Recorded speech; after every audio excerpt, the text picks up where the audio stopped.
नमस्कार, hornbill TV देख रहे हैं आप। मैं हूं आपके साथ विशाल गर्ग। इस वक्त की बड़ी खबर का रुख करेंगे। टी20 वर्ल्ड कप जीतने पर देहरादून में जश्न का माहौल, घंटाघर में उमड़ा युवाओं का हुजूम।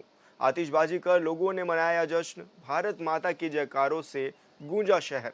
तो ये बड़ी खबर आपको बता रहे हैं, जहां पर घंटाघर पर युवाओं ने जश्न मनाया है। टी20 वर्ल्ड कप जीतने के बाद इंडिया के ये जश्न मनाया गया है और ऐसे में राजधानी देहरादून के घंटाघर पर आतिशबाजी की गई, एक दूसरे को मिठाई खिलाकर और तिरंगा फहराकर, साथ ही भारत माता के जयकारे लगाकर अपनी खुशी जाहिर करते हुए युवा नजर आए। तो बड़ी खबर आपको बता रहे हैं, जहां पर राजधानी देहरादून की सड़कों पर भी जश्न देखने को मिला है और टी20 वर्ल्ड कप जीतने पर देहरादून में जश्न का माहौल देखा गया है, जहां पर युवाओं का हुजूम उमड़ा और घंटा घर पर आतिशबाजी कर कर एक दूसरे को मिठाई खिलाकर जश्न मनाया गया है।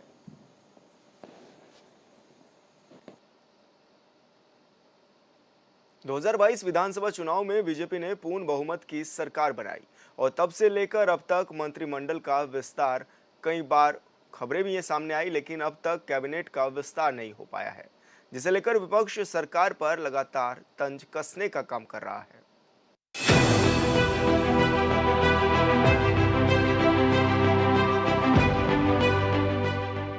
उत्तराखंड में कैबिनेट मंत्रियों के साथ ही कई राज्य मंत्रियों के पद भी खाली चल रहे हैं। कई बार मंत्रिमंडल विस्तार को लेकर चर्चा हुई, लेकिन कैबिनेट का विस्तार अब तक नहीं हुआ। जनता समेत राजनीतिक दलों को भी मंत्रिमंडल विस्तार का इंतजार है। यही वजह है कि एक बार फिर कांग्रेस ने मंत्री पदों को भरने के लिए मांग उठाई है। इसके साथ साथ कांग्रेस खाली पदों को लेकर चुटकी भी लेती नजर आई। हम में आत्मविश्वास था कांग्रेस में, हमने हमेशा फुल कैबिनेट दी और भाजपा में तो कैबिनेट का कोई महत्व ही नहीं है। दिल्ली से कागज आता है, एक आदमी चाहिए इम्प्लीमेंट करने के लिए, वो यहाँ इम्प्लीमेंट कर देता है, वो चाहे मुख्यमंत्री हो या कोई और हो। तो यहाँ इसलिए कैबिनेट की जरूरत क्या है? भाजपा को कैबिनेट की जरूरत ही नहीं है। पूर्व मुख्यमंत्री हरीश रावत ने सरकार की बात करते हुए बीजेपी सरकार पर तंज कसा। उन्होंने कहा कि हमारी सरकार में हमेशा पूरी कैबिनेट थी, लेकिन बीजेपी में कैबिनेट का कोई महत्व ही नहीं है। उन्होंने कहा कि दिल्ली से कागज आता है, जिसे कोई भी एक आदमी इम्प्लीमेंट कर देता है, चाहे मुख्यमंत्री हो या कोई और। इसलिए बीजेपी को कैबिनेट की जरूरत नहीं है। उन्होंने कहा कि यहाँ रिक्त पद इसलिए रखे गए हैं ताकि कोई असंतोष पैदा न हो, सब देखें और ये कह पाएं कि अंगूर खट्टे थे, हमारी गोद में गिरे नहीं। ये तो यहाँ हर पद रिक्त समझो, और जो ये रिक्त पद रखे गए हैं इसलिए रखे गए हैं कोई असंतोष न पैदा हो, सब देखे रहे और अंत में जो है सबको यही कहना पड़ेगा कि अंगूर खट्टे थे, हमारी गोद में गिरे नहीं करके। पद हमेशा भरे गए, खाली रहेंगे। हाँ, मैं एक बात जरूर कहना चाहता हूँ कि धामी जी बड़ी समझदारी से काम ले रहे हैं कि अंगूर दिखाते रह रहे हैं उनको, जो है बाकी। दूसरी ओर कांग्रेस प्रदेश अध्यक्ष करण मेहरा भी मंत्रिमंडल विस्तार की मांग करते नजर आए। मेहरा ने कहा कि यूं तो ये बीजेपी का अंदरूनी मामला है, लेकिन मैं चाहता हूं कि पूरा मंत्रिमंडल हो ताकि लोगों की दुख दुविधाओं का समाधान हो सके। उन्होंने कहा कि मंत्री पद जिसके पास होगा, अपने अधिकार क्षेत्र में आने वाले विभागों में अच्छे से काम कर सकेंगे। मेहरा ने तंज कसते हुए कहा कि जिस तरीके से बहेलिया पक्षियों को दाना डालता है, उसी तरीके से बीजेपी इन पदों का इस्तेमाल कर रही है ताकि कोई विद्रोह न हो सके, और हर नाराज होने वाले को लॉलीपॉप दिखाया जा रहा है कि जल्द ही तेरा नाम इसमें आएगा। देखिए, ये उनका बीजेपी का अंदरूनी मामला है, लेकिन एक नागरिक के हैसियत से मैं जानता हूँ कि अगर विभागों का बंटवारा समय पर हो तो लोगों को उनकी सर्विसेज समय पर अच्छे ढंग से डिलीवर की जा सकती है। लेकिन दुर्भाग्य कि बीजेपी ने इन पदों को लॉलीपॉप के रूप में इस्तेमाल करती, कोई विद्रोह ना हो, कुछ ना हो, उसके लिए इस्तेमाल करती कि भाई तेरे को बनाने वाले हैं, ये स्थिति है। और मैं तो ये भी कहूँगा, अगर कुछ कर ही रहे हैं तो जो निष्क्रिय मंत्री हैं, जिनका काम अच्छा नहीं है, उनको हटाया जाना चाहिए और काम करने वाले योग्य लोगों को आगे लाया जाना चाहिए। मंगलौर विधायक के निधन के बाद अब प्रदेश में 4 मंत्रियों के पद खाली हैं। विपक्ष कह रहा है कि विभागों की जिम्मेदारी अलग अलग नेताओं के पास होगी तो उसकी जवाबदेही भी होगी, और अगर मंत्री सही से काम करेंगे तो राज्य का भला होगा। मौजूदा वक्त में एक एक मंत्रियों के पास कई विभागों की जिम्मेदारी है। Bureau report, hornbill TV. Uttarakhand में मानसून दस्तक दे चुका है, जिसको देखते हुए आपदा प्रबंधन को लेकर नगरपालिका सभागार में विकास नगर के विधायक मुन्ना सिंह चौहान ने अधिकारियों के साथ बैठक की और आपदा के समय विभागों को आपस में सामंजस्य बनाकर काम करने के निर्देश भी दिए। विधायक ने सभी अधिकारियों को निर्देशित किया कि आम जन के सुरक्षा के लिए सभी कार्यों को प्राथमिकता से किया जाए और आपदा से संबंधित क्षेत्रों को चिन्हित कर सभी तैयारियों को जल्द पूरा किया जाए।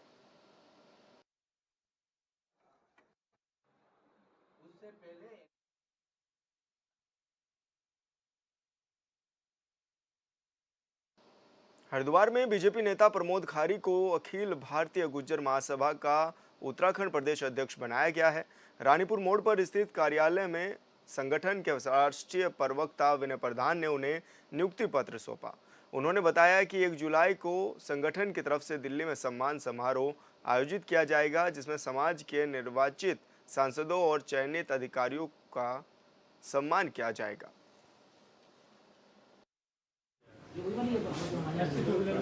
ये अखिल भारतीय गुर्जर महासभा है जो 1908 से स्थापित है। सबसे पुरानी गुर्जर समाज की संस्था है जो समाज को बढ़ावा देने के लिए, शिक्षा के लिए और नए नए प्रकरण को समाज को मजबूत करने के लिए कार्य करिए। उसी क्रम में आज हमने अपने प्रमोद भाई को यहाँ उत्तराखंड की जिम्मेदारी सौंपी है। ये सभा का यहाँ विस्तार करेंगे और उसे मजबूत करेंगे। आज इकट्ठे हुए कार्यक्रम के आयोजन के लिए हुए हैं। 1 जुलाई को हमारा एक बड़ा कार्यक्रम दिल्ली में प्रस्तावित है, जिसमें जो हमारे 7 लोकसभा सांसद इस बार जीत के आए, चिन्हित के आए हैं, 3 राज्यसभा सांसद, उन सब लोगों को, दोनों राज्य मंत्री अपने रक्षा खड़से जी और डॉक्टर कृष्णपाल सिंह जी, उनको, साथ ही पहली बार ऐसा हुआ है कि गुर्जर समाज के 15 लोग IAS IPS इस बार चिन्हित होकर आए हैं। उन सब का सम्मान करना है और उनको समाज से रूबरू होना है ताकि एक आगे समाज में शिक्षा के लिए जागृति मिले और बढ़ावा मिल सके। देखिए, हमारे अखिल भारतीय गुर्जर महासभा के जो हमारे राष्ट्रीय पदाधिकारी हैं, मैं उनका बहुत बहुत आभार व्यक्त करता हूँ। मेरे बड़े भाई विनय प्रधान जी जो हमारे राष्ट्रीय प्रवक्ता हैं, मैं उनका भी बहुत आभार व्यक्त करता हूँ और जो उनके साथ टीम आई है मैं उनका भी आभार व्यक्त करता हूँ। और समाज ने जिस तरह से मेरे पे भरोसा किया है उसको देखते हुए, क्योंकि आप लोगों को भी पता होगा कि मैं अपने समाज के लिए हमेशा ही आवाज़ उठाता रहा हूँ प्रदेश के अंदर और समाज को बढ़ाने का काम हमेशा करता रहा हूँ और मैं पुनः अखिल भारतीय गुर्जर महासभा का बहुत बहुत आभारी हूँ। उत्तराखंड में कभी कांग्रेस तो कभी बीजेपी की सरकार रही है और ये कहने में कोई दिक्कत नहीं है कि दोनों ही सरकारों में देहरादून में सड़कों के, नदियों के किनारे अतिक्रमण हुआ है। अब जब एनजीटी के आदेश पर कार्रवाई हो रही है तो सत्ताधारी बीजेपी और मुख्य विपक्षी पार्टी कांग्रेस के नेता आमने सामने हैं। मानसून का सीजन है, लिहाजा ये तो सवाल तो बनता है कि जिन गरीबों को मकान अब टूट रहे हैं वो मौजूदा वक्त में परिवार के साथ कैसे अपना जीवन यापन करेंगे। इस रिपोर्ट में देखिए।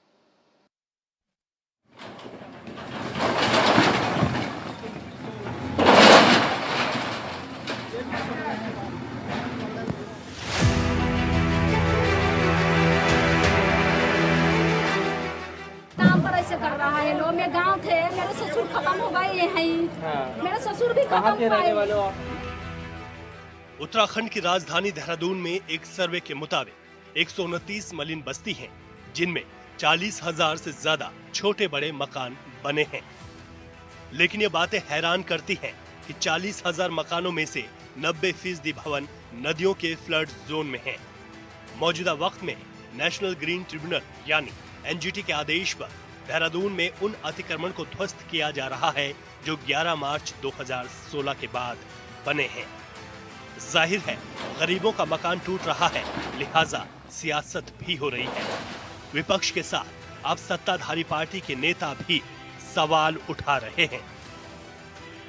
मेरा ये मानना है कि अधिकारियों को थोड़ा संवेदनशील होना चाहिए और न्यायालय, मेरा सुझाव है कि जहां ये आदेश दिए हैं कि इनको हटाया जाए, जो इसके लिए जिम्मेदार अधिकारी हैं उनके ऊपर भी कार्रवाई के लिए न्यायालय को जरूर कोई न कोई निर्देश करने चाहिए, ऐसा मेरा सुझाव है।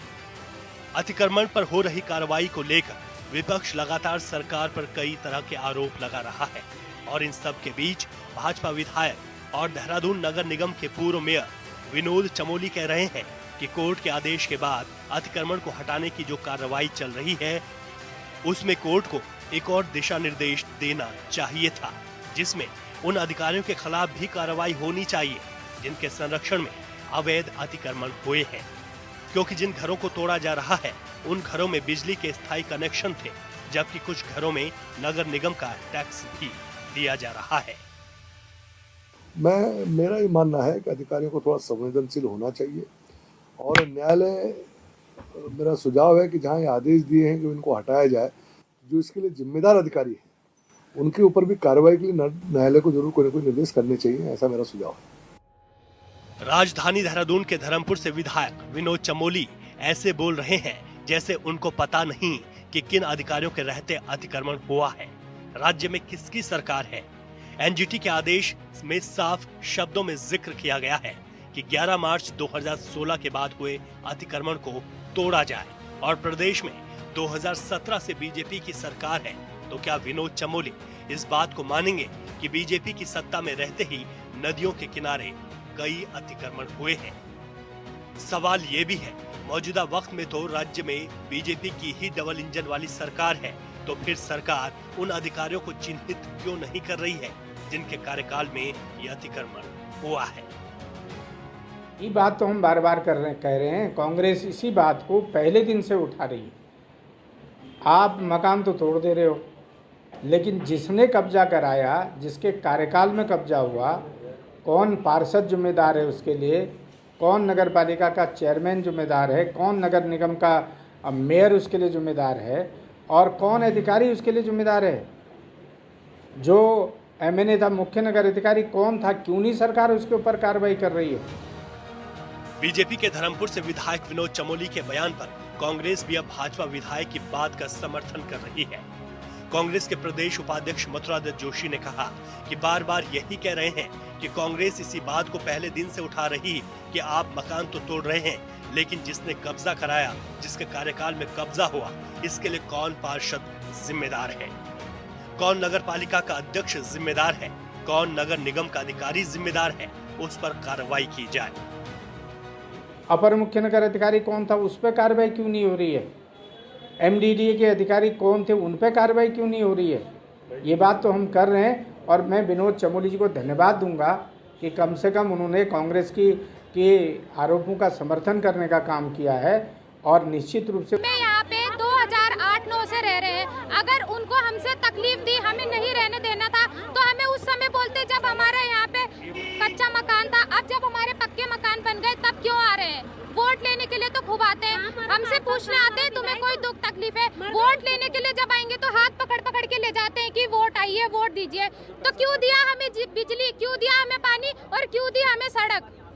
ना देते, वोट लेने के टाइम पे कैसे आते हैं ये लोग? हम भर रहे बिजली का बिल हम भर रहे। नहीं, हम गरीब लोग कैसे कर करके घर बनाया, पढ़ाई करी, यहाँ रह रहे हैं, अब कहाँ जाएंगे हम? लोगों के भारी विरोध के बावजूद अतिक्रमण पर कार्रवाई जारी है। ऐसे में सत्ता पक्ष के विधायक हों या फिर विपक्ष के नेता, दोनों अधिकारियों पर कार्रवाई की मांग कर रहे हैं। लेकिन एक बात से मुंह नहीं मोड़ा जा सकता है कि नेताओं ने भी इन लोगों को बचाने का काम किया है।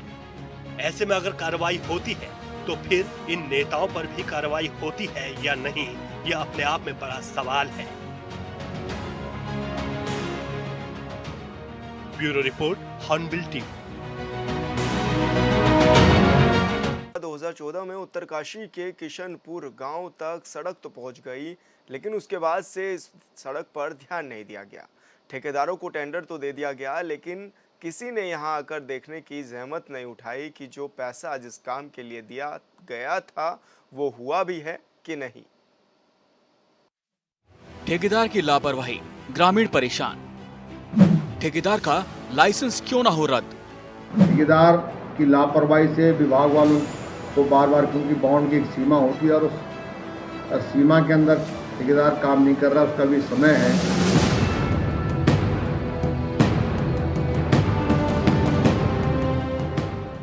अजीब बात है कि क्षेत्र के विधायक भी जानते हैं कि समय सीमा के अंदर ठेकेदार काम नहीं कर रहा, फिर भी कार्रवाई नहीं की जा रही।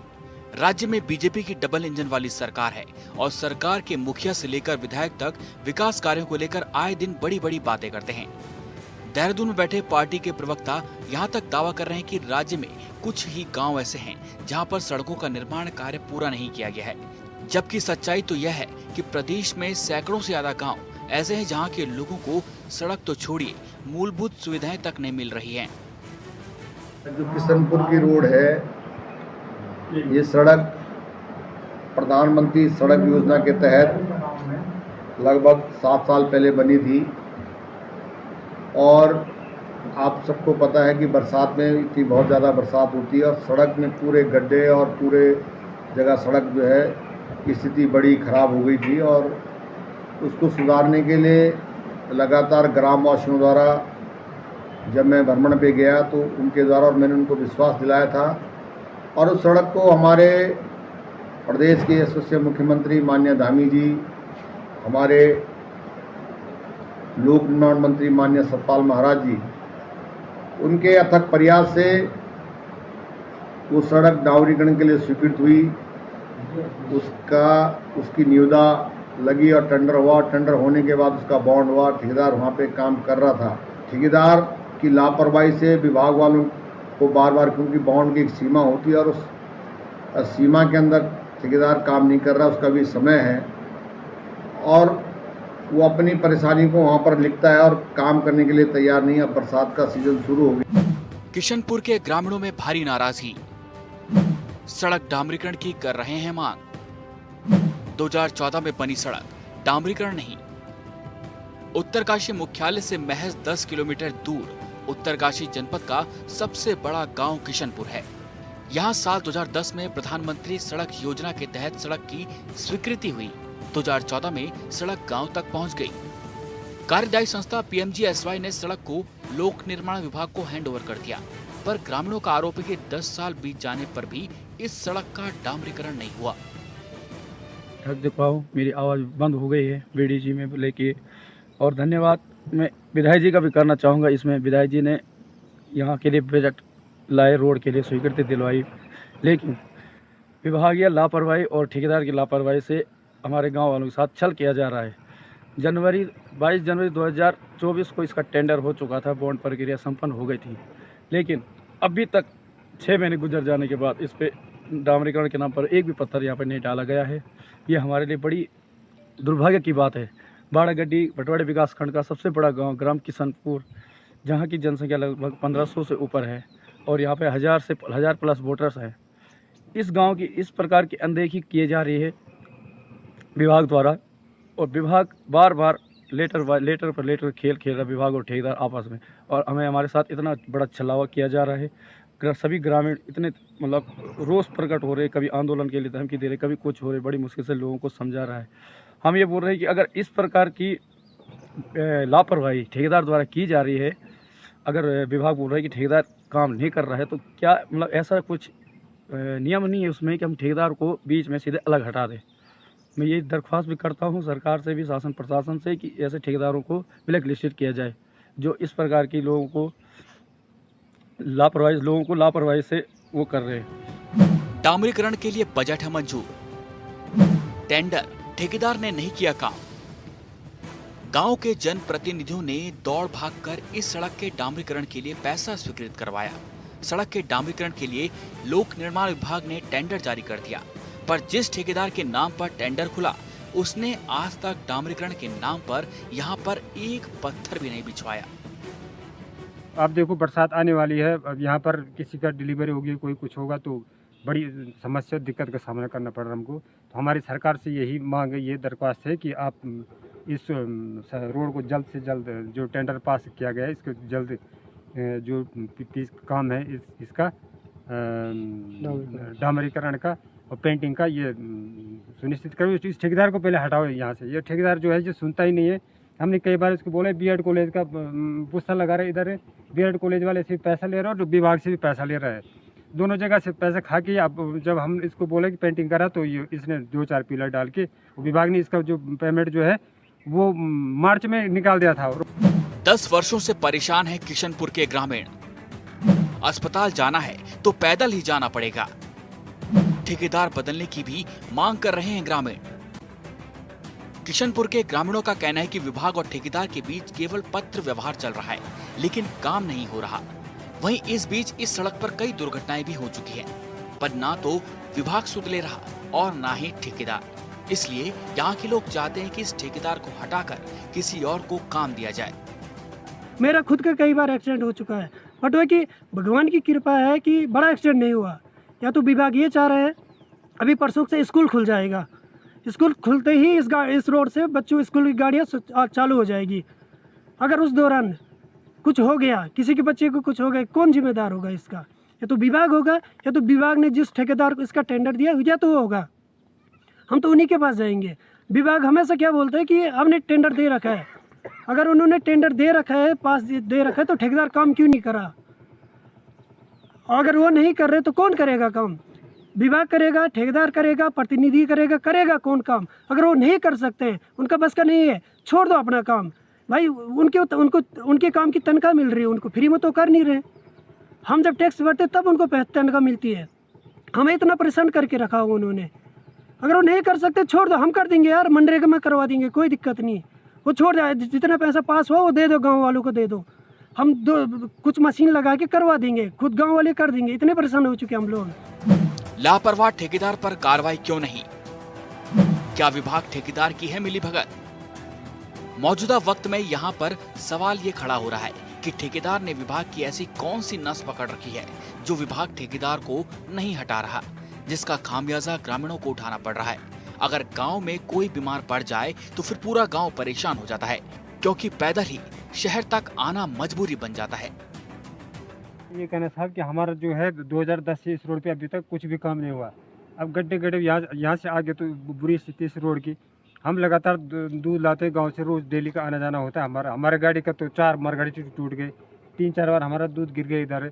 अब यहाँ आजकल जो यहाँ पे टेंडर डाला गया था विभाग के द्वारा, उस ठेकेदार ने 2-4 पुश्ते लगाए इधर, 2-4 पिलर बनाए, जिसमें बेनिफिट था वो खा गए अपने आप। उसके बाद यहाँ जो ग्रोटिंग नहीं बिछा रहा है। कई बार हमने शासन प्रशासन को इस बारे में सचेत किया कि ठेकेदार के प्रति कार्रवाई की जाए, लेकिन कोई भी कार्रवाई अमल में नहीं लाई जा रही है।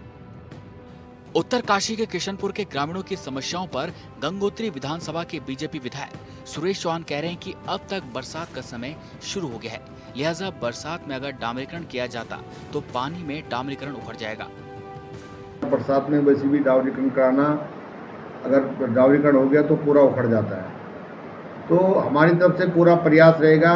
परसों ये मामला क्षेत्र पंचायत की बैठक में भटवाड़ी में भी ये मुद्दा वहाँ के सम्मानित प्रधान, वहाँ के तमाम जनप्रतिनिधियों ने उठाया, और हमने, क्योंकि उस बैठक में जिलाधिकारी भी थे, मैं भी था, सभी जनपदीय अधिकारी थे और पीडब्ल्यूडी के अधिकारी थे, तो पुनः उसके लिए पूरा प्रयास किया जाएगा कि कैसे सड़क को तत्काल जो है, क्योंकि अभी बरसात शुरू होने वाली है, तो मुझे नहीं लग रहा कि बरसात से पहले वो सड़क पूरी होगी, लेकिन उसको पूरा कराने का हम पूरा प्रयास करेंगे। बीजेपी सरकार के प्रति ग्रामीणों में आक्रोश, अगले चुनाव में वोट बहिष्कार की चेतावनी। इसमें कोई शक नहीं कि विभाग अधिकारियों ठेकेदारों की मिलीभगत की वजह से इतने वर्षों बाद भी सड़क का डामरीकरण नहीं हो पाया है। बीजेपी के विधायक कार्रवाई के बदले दलीलें दिए जा रहे हैं, जबकि गांव के लोगों का कहना है कि विधानसभा चुनाव हो या फिर लोकसभा चुनाव, गांव के लोगों ने बीजेपी को ही वोट किया है, लेकिन अगले चुनाव में वोट बहिष्कार किया जाएगा।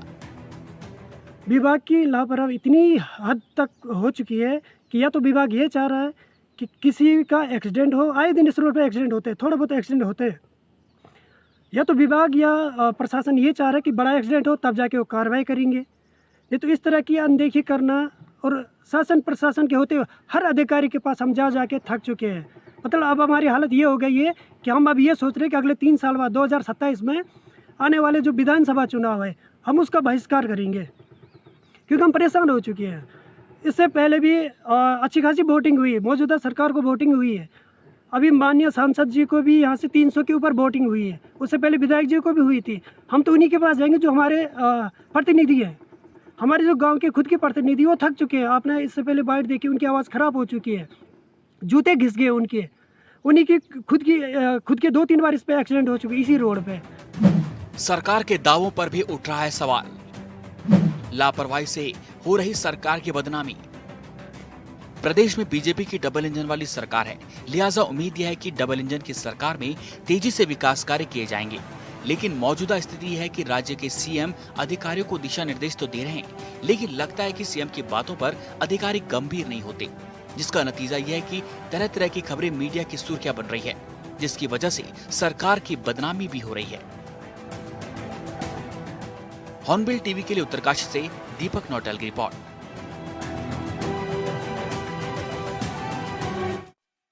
और फिलहाल इस बुलेटिन में इतना ही। आप देखते रहिए हॉर्नबिल टीवी। नमस्कार।